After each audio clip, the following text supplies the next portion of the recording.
keep an eye on your belongings. We want you to enjoy every moment without worry. The Orchid Gardens Resort Complex is not responsible for any personal items that may be lost or misplaced during the event.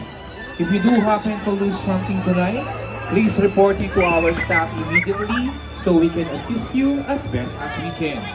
Your safety and enjoyment are our top priorities.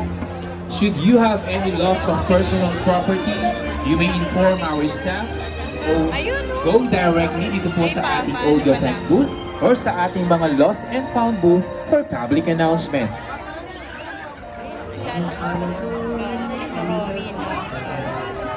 So the holy Bible Be the baby aging.